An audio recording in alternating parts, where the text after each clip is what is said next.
een paar keer eerder op de Admiraliteitsdagen spelen. En voor mij is het een van de mooiste evenementen in Friesland. Dus ik vond het een enorme eer dat ze mij benaderen om dit te doen. Dat wie een wiekelien, dus dat is heel kwartlien. Maar ja, tuurlijk, ik koer gelukkig. Dus ik zei voor het ja.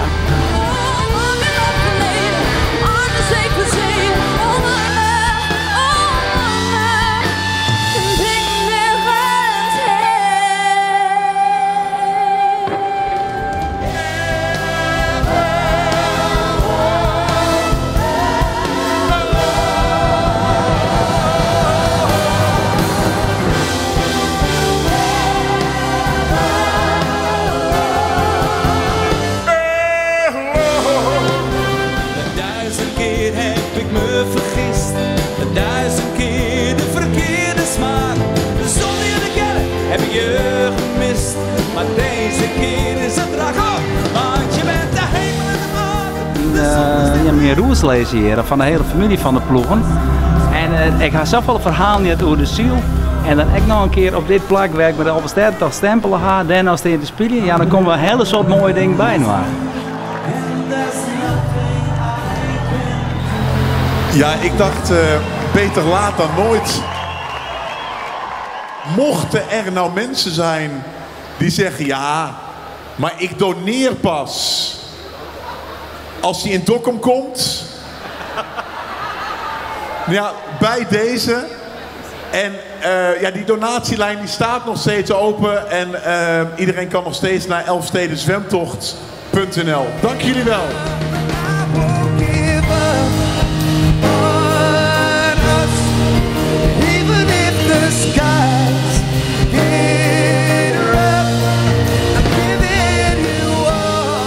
Ik heb vroeger een dansopleiding gedaan en ik ben heel breed opgeleid. Ik was eerst heel erg veel bezig met dansen en daarna ben ik meer gaan zingen en gaan acteren en nu eigenlijk volledig op mijn muziekcarrière. Dus ik heb altijd alle facetten van het artiestenvak heb ik heel erg gaaf gevonden om te doen. En ja, ik heb heel verschillende dingen ook mogen doen en ik heb heel veel mooie kansen gekregen. Dus ik heb veel kanten van mezelf kunnen laten zien de afgelopen paar jaar. Ik doe natuurlijk wel dingen die mensen van mij kennen, dus heb het leven lief. Maar ik zeker covers en dat is juist het mooie aan deze jong. Het is echt een proms jong.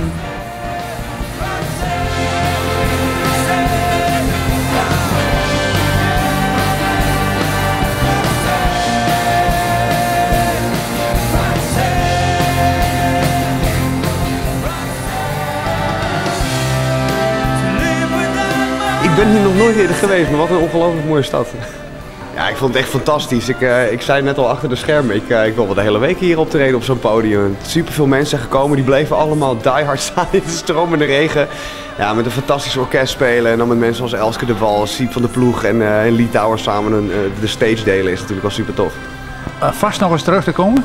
Ja, absoluut. Ik hoop dat ik er volgend jaar weer mag staan.